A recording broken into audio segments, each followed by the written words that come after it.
Baik, selamat siang semuanya. Siang. Bagaimana kabar kalian hari ini? Baik. Apakah sudah sarapan, makan siang? Sudah. Belum. Kenapa belum?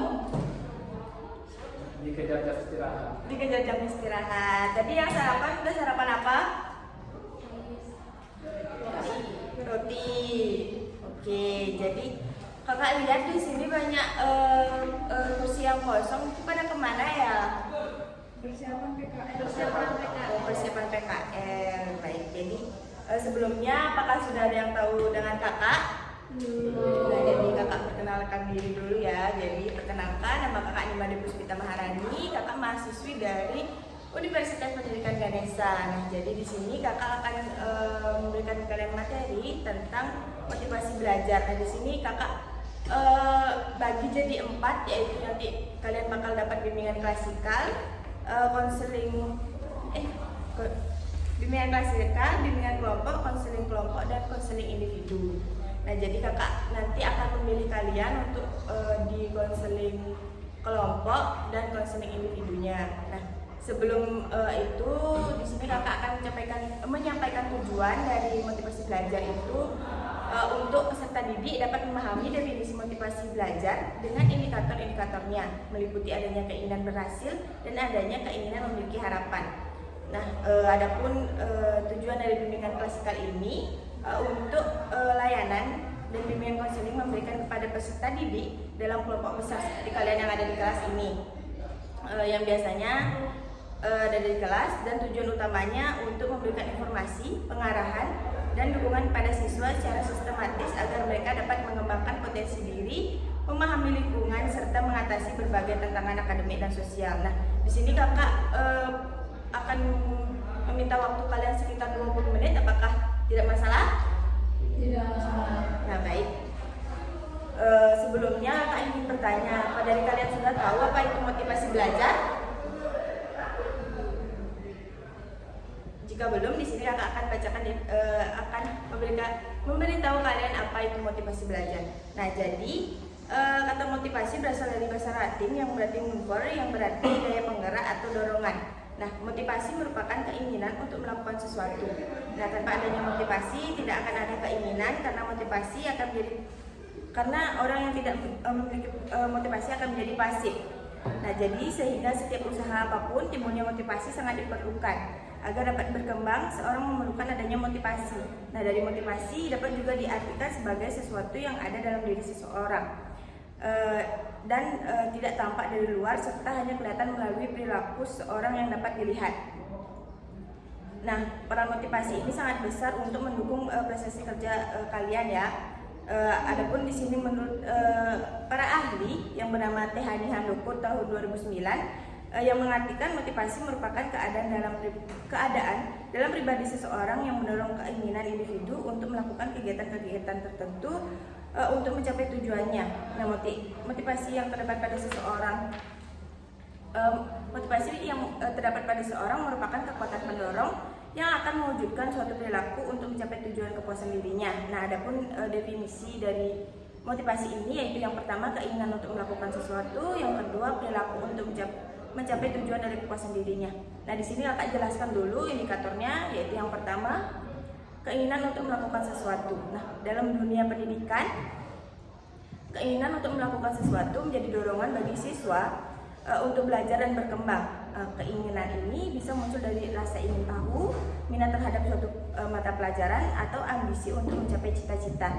Nah, ketika siswa memiliki motivasi yang kuat, mereka akan lebih aktif mencari informasi, mengajukan pertanyaan, serta berusaha untuk memahami materi dengan lebih mendalam. Nah, keinginan ini juga berperan dalam membentuk sikap disiplin dan tanggung jawab terhadap tugas-tugas akademik kalian. Lalu yang kedua itu ada perilaku untuk mencapai tujuan dan kepuasan diri. Nah, motivasi seseorang tidak hanya muncul sebagai keinginan, tetapi juga tercermin dalam perilaku mereka untuk mencapai tujuan dan memperoleh kepuasan. Nah, dalam pendidikan, hal ini terlihat dari bagaimana siswa berusaha keras untuk mendapatkan hasil yang terbaik, seperti mengerjakan tugas dengan sungguh-sungguh, belajar secara konsisten, atau mengikuti kegiatan akademik yang mendukung perkembangan mereka. Nah, ketika siswa berhasil mencapai tujuannya, misalnya seperti mendapatkan nilai yang tinggi atau memahami konsep yang mereka merasakan kepuasan diri yang dapat semakin memperkuat motivasi mereka untuk belajar lebih lanjut. Nah, di sini kakak akan menayangkan video positif dan juga negatif dari indikator yang sudah kakak sebutkan tadi.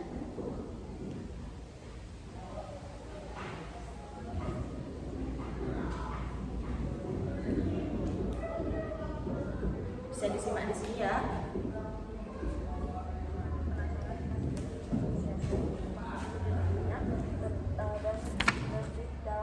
Tentang perjuangan para pahlawan. Ya, jadi kamu bisa membaca buku sejarah tambahan atau juga menonton dokumenter untuk memperdalam pemahaman. Baik, saya akan mencari referensi lebih banyak dan mungkin berdiskusi dengan teman-teman juga. Bagus sekali. Sikap seperti ini akan membantu kamu memahami segala dengan baik. Teruslah belajar dengan rajin ya. Kita akan belajar tentang pentingnya menjaga lingkungan. Apa kamu mau berbagi pendapat? Saya malas, topiknya kurang menarik buat saya. Menjaga lingkungan itu sangat penting loh, Deni. Kalau kamu menjaga, kamu bisa menjaga, kamu bisa mengetahui dampaknya dan kamu mungkin lebih tertarik lagi. Saya tidak sendiri dan yang penting saya bisa aja. Apa yang membuat kamu ingin bertemu dengan saya ingin meningkatkan nilai ujian saya di matematika, Ibu. Saya sudah mulai belajar lebih giat dan berakhir soal setiap hari. Bagus sekali, usaha yang konsisten itu pasti akan membuahkan hasil yang baik ya.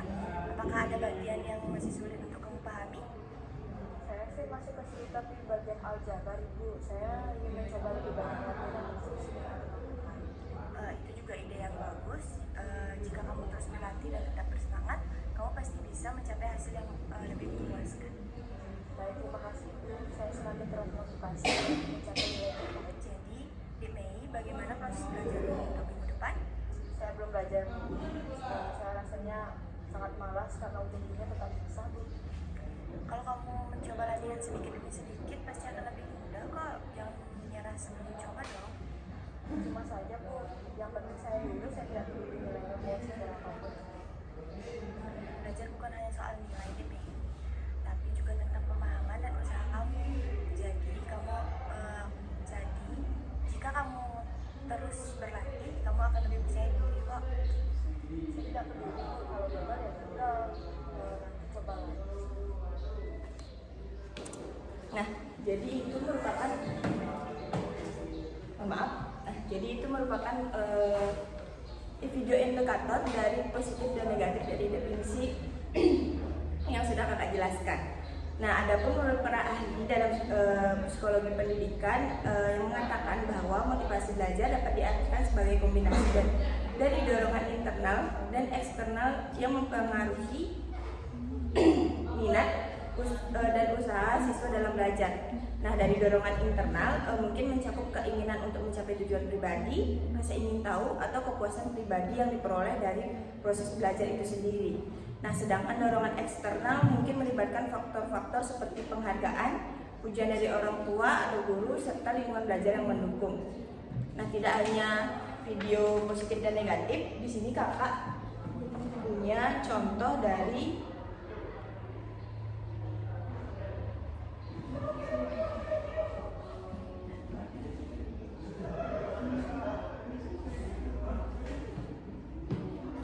orang yang memiliki motivasi belajar yang tinggi dan juga rendah. Di sini sudah terdapat fotonya.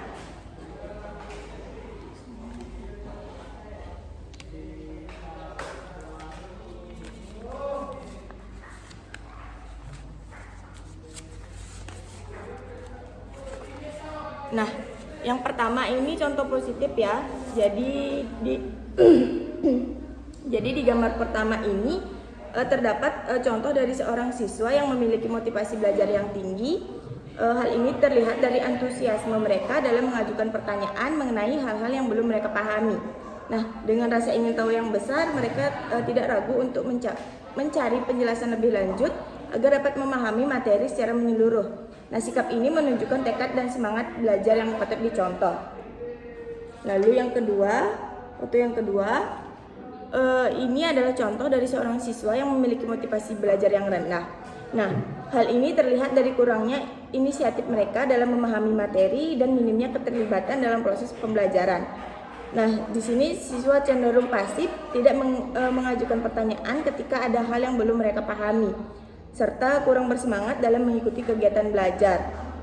Nah, sikap ini menunjukkan bahwa mereka mengalami kesulitan dalam menentukan dorongan untuk belajar secara efektif, yang dapat berdampak pada pencapaian akademik mereka. Nah, itu saja penjelasan dari kakak. Lalu sekarang kakak akan membagikan kalian LKPD dan juga kuesioner yang bisa kalian jawab dengan waktu kurang lebih 10 menit ya.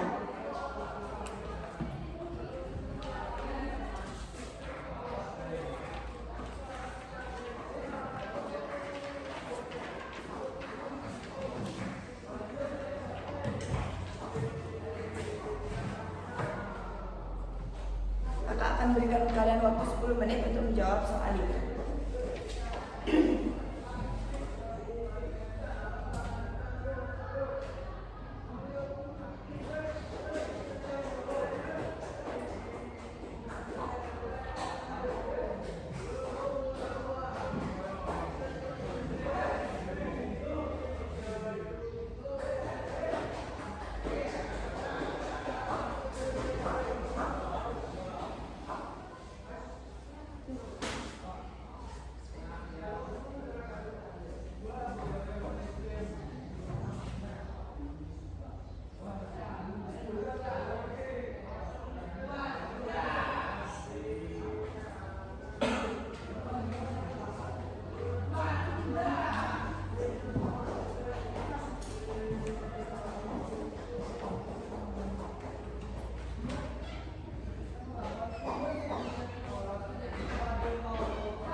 Baik, apakah sudah selesai menjawab?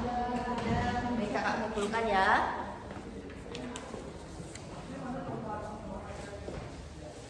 Nah, jadi dari tes ini kakak akan mengambil beberapa dari kalian untuk melaksanakan bimbingan kelompok bersama kakak.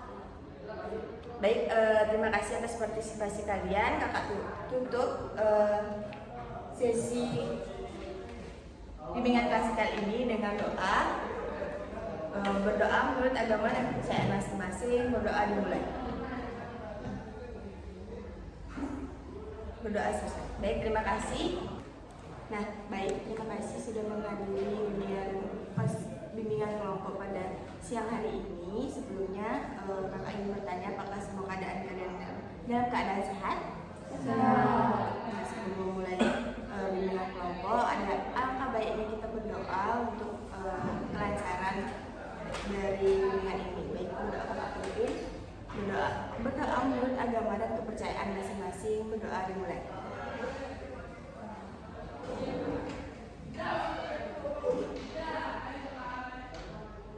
Baik, berdoa selesai. Nah, jadi di sini kakak ingin bertanya dari definisi motivasi belajar yang tadi sudah kakak jelaskan, apakah dari kalian ada yang kurang dimengerti dari definisi tersebut? Cara mengatasi rendahnya motivasi belajar yang dirasakan kak. Cara mengatasinya ya, di sini kakak berikan langkah yang bisa dilakukan untuk mengatasi masalah ini. Masalah motivasi belajar itu bisa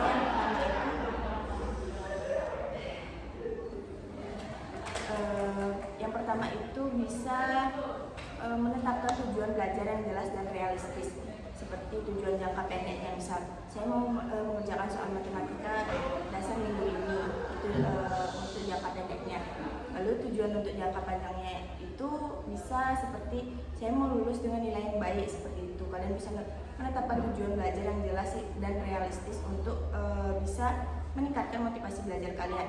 Lalu yang kedua itu bisa menciptakan suasana belajar yang positif dan mendukung, seperti belajar di tempat yang nyaman, tenang dan bebas dari gangguan. Seperti kalian bisa belajar di rumah, di kamar, dan sambil mendengarkan lagu juga bisa. Ada juga mengajak teman atau kelompok belajar untuk saling mendukung.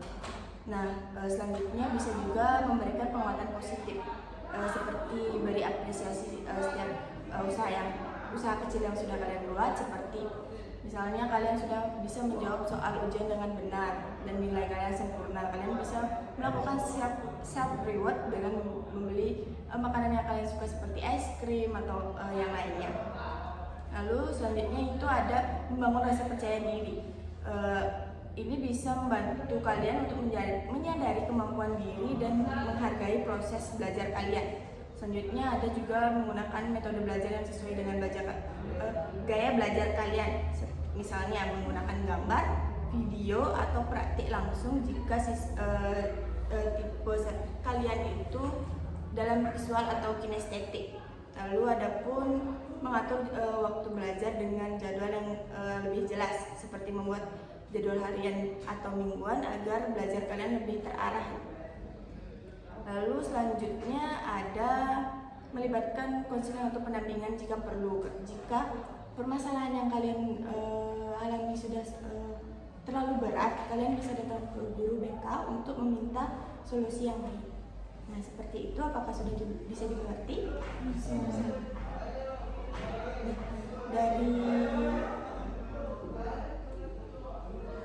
Dari hal yang sudah kakak sampaikan, apakah ada yang bisa menyampaikan kesimpulan dari hal tersebut? Baik, izin Kak, dari materi tadi tentang motivasi belajar dapat disimpulkan bahwa cara kita untuk menumbuhkan motivasi belajar yang tinggi itu dengan cara yang pertama kita memahami gaya belajar yang kita sukai. Selain itu juga faktor lingkungan, tempat belajar yang nyaman, dan jika semua hal itu belum membantu, mungkin kita bisa konsultasi dengan guru BK di sekolah. Nah, bagus sekali ya, teman kalian di sini sudah tahu bagaimana caranya untuk mengatasi motivasi belajar yang benar. Apakah ada yang ingin tanyakan lagi? Baik, terima kasih. Jadi kakak akhiri sesi bimbingan kelompok hari ini. Untuk yang lainnya kakak akan berikan konseling kelompok. Baik, bisa kembali ke tempat duduknya masing-masing. Nah, baik, selamat siang. Terima kasih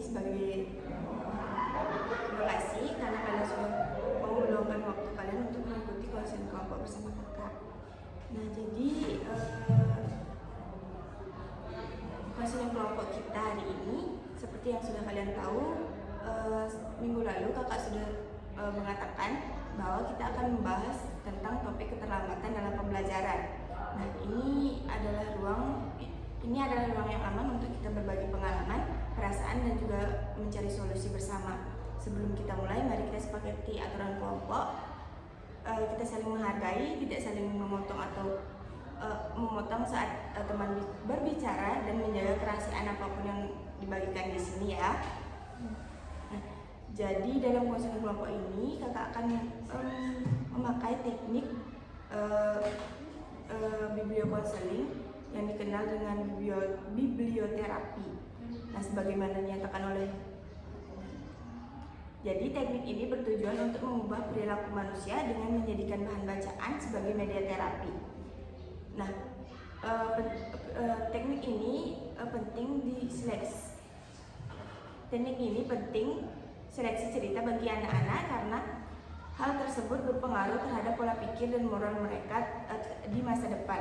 Dari berbagai pendapat tersebut dapat disimpulkan bahwa bibliokonseling merupakan metode bimbingan yang membantu individu memahami diri dan lingkungannya, serta menemukan solusi atas permasalahan yang dihadapi dengan memanfaatkan bahan bacaan sebagai sumber inspirasi. Nah, Nanti kakak akan memberikan kalian sumber bacaan yang bisa kalian baca, dan kakak akan menanyakan pesan dan juga kesan dari bacaan tersebut.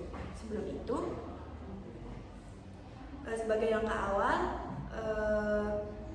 saya ingin kalian bercerita.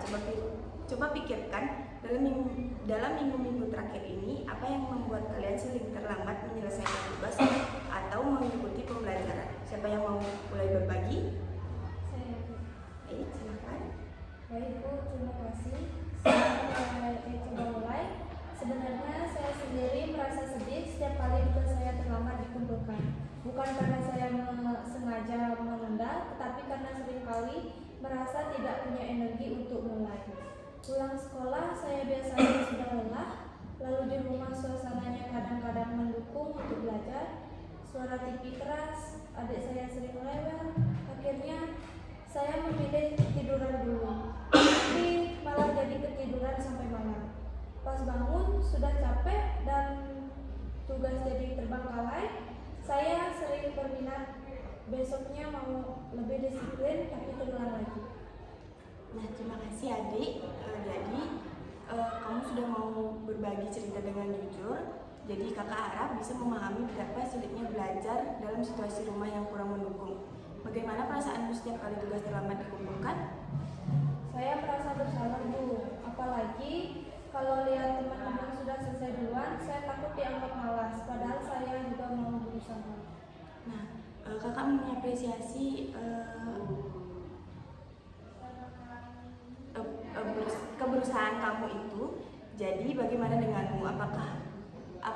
Apa yang bisa menjadi kendala sehingga kamu terlambat dalam pembelajaran? Kalau saya Kak, sejujurnya lebih karena kebiasaan saya sendiri. Saya suka menunda.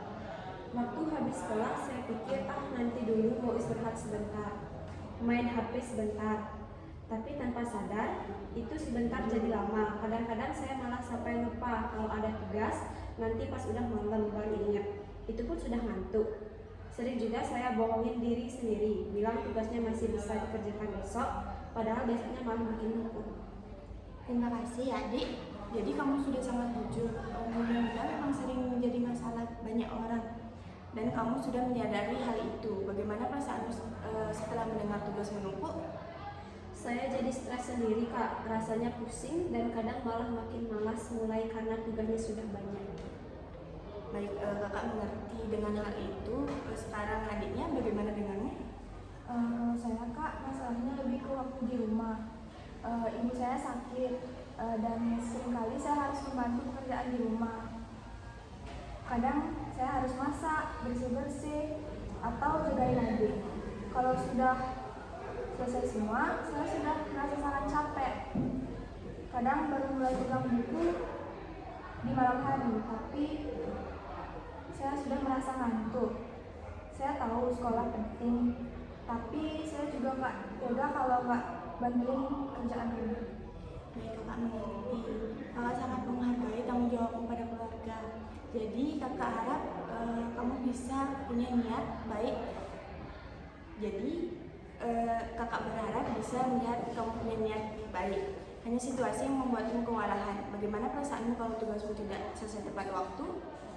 Tentunya saya merasa sedih karena saya merasa seperti gagal jadi anak yang baik di sekolah, tapi juga nggak bisa lepasin tanggung jawab di rumah. Baik, terima kasih. Saya bangga pada kalian semua karena sudah mau jujur dan terbuka.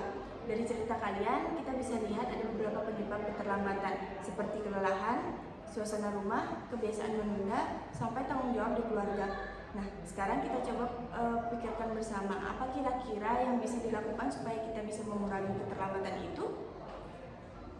Mungkin saya harus coba cari waktu yang lebih tenang. Mungkin sepulang sekolah, saya langsung kerjakan dulu sebelum terlalu capek.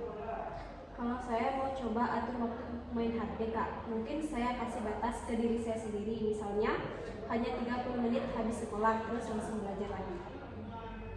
Kalau saya mungkin harus coba komunikasi sama kakak atau keluarga lainnya biar ada yang bantu jagain adik supaya saya punya waktu buat ngerjain tugas. Nah, ide kalian itu bagus ya. saya ingin mengajak kalian membuat sesuatu kesepakatan kecil atau kontrak diri. Masing-masing dari kalian tulis satu hal yang ingin kalian coba lakukan mulai hari ini untuk mengurangi keterlambatan. Minggu depan kita bertemu lagi, kita cek bagaimana hasilnya. Bagaimana? Setuju. Baik, terima kasih atas semangat kalian. Kakak percaya kalian bisa memulai melakukan perubahan sedikit demi sedikit. Ingat, kita semua di sini saling mendukung. Sampai jumpa di pertemuan berikutnya. Nah, jadi di sini kakak akan membagikan kalian cerita. Di sini kalian bisa baca dan kakak akan menanyakan pesan moral dan kesimpulan dari cerita tersebut ya.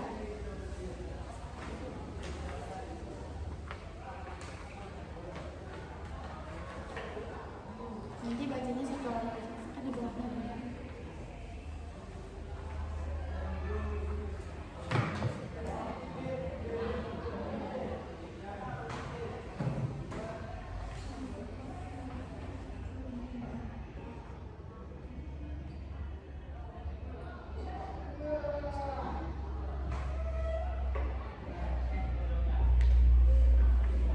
Apakah sudah? Nah, dari cerita yang sudah kakak berikan dengan judul dari kegagalan menuju keberhasilan. Nah, apakah dari kalian bisa menyebutkan atau memberikan pesan yang ada dalam cerita tersebut? Baik, izin Kak. Pesan moral menurut saya yaitu setiap kegagalan bukanlah akhir, melainkan awal dari pembelajaran. Kunci dari keberhasilan bukan terletak pada seberapa sering kita jatuh, tetapi pada kemampuan untuk bangkit dan mencoba lagi dengan cara yang lebih baik. Because from zero to hero. Bagus ya. Lalu adapun siapa bisa menyebutkan kesimpulan dari cerita tersebut? Kisah Lina menunjukkan bahwa rasa tertinggal dan kegagalan tidak harus menjadi penghalang untuk maju. Dengan dukungan, semangat pantang menyerah, serta kemampuan untuk mengubah cara belajar, Lina berhasil membalikkan kegagalannya menjadi keberhasilan. Cerita ini mengajarkan bahwa proses dan usaha yang konsisten adalah fondasi penting untuk tumbuh dan percaya diri. Nah, bagus, dari kalian sudah bisa menyampaikan pesan moral dan juga kesimpulan dari cerita tersebut. Apakah itu bisa membantu kalian untuk mengatasi permasalahan kalian sebelumnya? Bisa. Nah, jika bisa, di sini kakak ingin mengkonfirmasi jika kalian jika terdapat hal yang ingin ditanyakan lagi, kalian bisa menghubungi kakak. Nanti kakak akan memberikan kontaknya kepada kalian untuk melakukan konseling lebih lanjut ya. Jadi kami ucapkan terima kasih atas partisipasi kalian. Mohon maaf bila ada kesalahan dari kakak. Kakak ucapkan terima kasih dan kalian bisa kembali ke tempat duduknya. Baik, selamat siang adik. Terima kasih sudah datang ke ruangan konseling hari ini. Kakak senang kamu mau meluangkan waktu untuk berbicara. Sebelumnya, kakak ingin mengingatkan bahwa apapun yang kamu ceritakan di sini akan kakak jaga kerahasiaannya. Tujuan kita di sini supaya kamu bisa merasa lebih nyaman dan kita bersama-sama mencari jalan keluar. Nah, adik, kamu boleh cerita ke kakak apa yang selama ini kamu rasakan terkait kesulitan belajar yang kamu alami. Baik Kak, selamat pagi sebelumnya. Terima kasih sudah mau mendengarkan. Sebenarnya sudah lama saya merasa kesulitan dalam belajar, terutama saat pelajaran matematika dan IPA. Saat guru menjelaskan di kelas, teman-teman saya seperti cepat mengerti, tapi saya malah bingung. Kadang saya sudah berusaha dengar baik-baik, tetapi tetap sulit paham. Waktu pulang ke rumah, saya coba buka lagi catatan atau buku, tetapi materinya terasa makin rumit.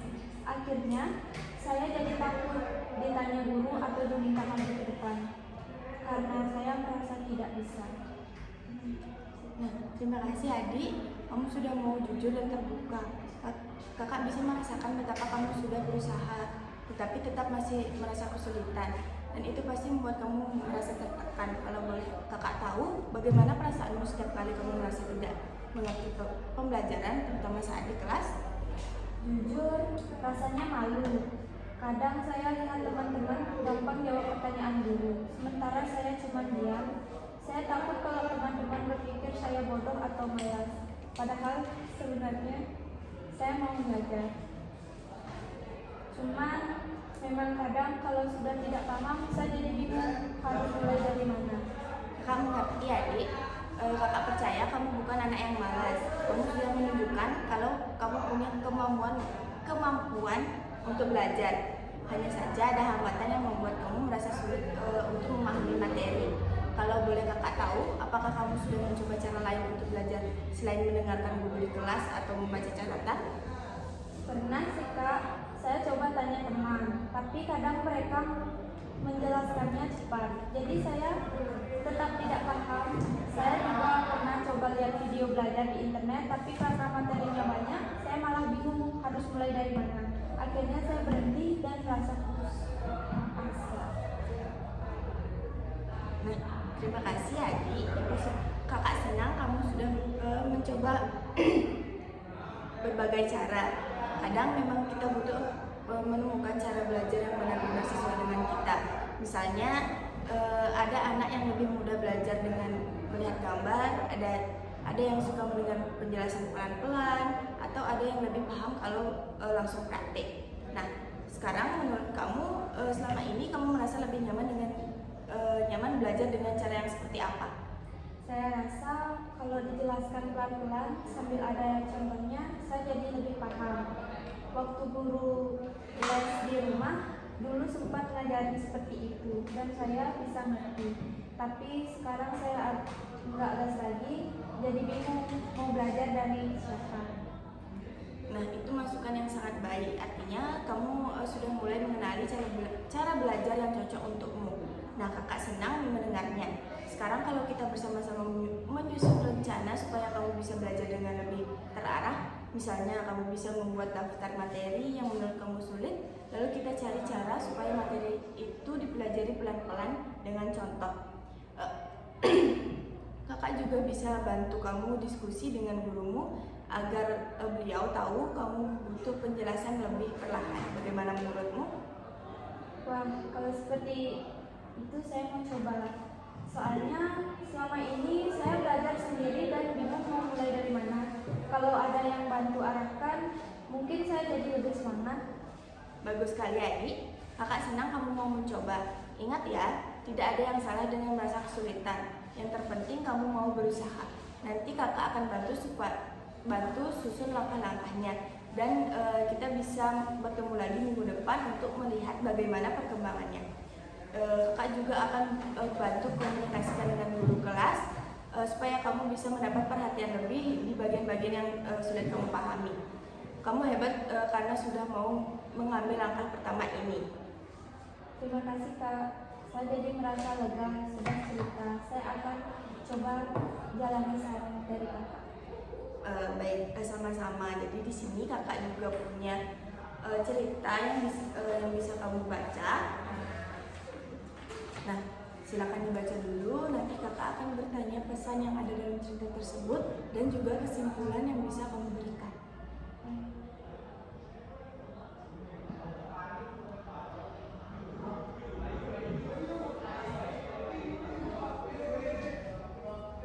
Sudah? Baik, apa pesan yang terdapat pada cerita tersebut? Pesan moral yang harus dapat dari cerita tersebut, kesuksesan tidak selalu datang dari langkah besar yang spektakuler, tetapi dari kebiasaan kecil yang dilakukan secara konsisten. Meskipun terlihat sederhana, usaha kecil yang dilakukan setiap hari bisa membawa perubahan luar biasa dalam jangka panjang. Kalau kesimpulannya? Kesimpulan dari cerita yang harus dibaca, cerita Lina menggambarkan bahwa siapapun bisa berkembang dan meraih pencapaian jika memiliki kemauan dan ketakutan. Dengan belajar rutin, walaupun hanya 30 menit sehari, Lina menunjukkan bahwa konsistensi lebih penting daripada intensitas sesaat. Pada akhirnya, keberhasilan sejati bukan soal menjadi yang terbaik, tapi soal menjadi lebih baik dari diri sendiri. Nah, bagus ya. Kamu sudah bisa menyampaikan pesan moral dan juga kesimpulan dari cerita yang kakak berikan.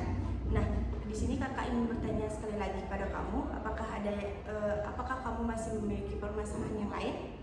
Tidak. Nah, jika tidak, di sini kamu bisa menghubungi kakak untuk tindakan yang lebih lanjut. Jika kamu ingin menceritakan hal yang lainnya, nah nanti kakak akan memberikan kontaknya pada kamu. Kakak ucapkan terima kasih. Mohon maaf bila kakak ada kesalahan kata. Kamu bisa kontak kakak. Terima kasih ya.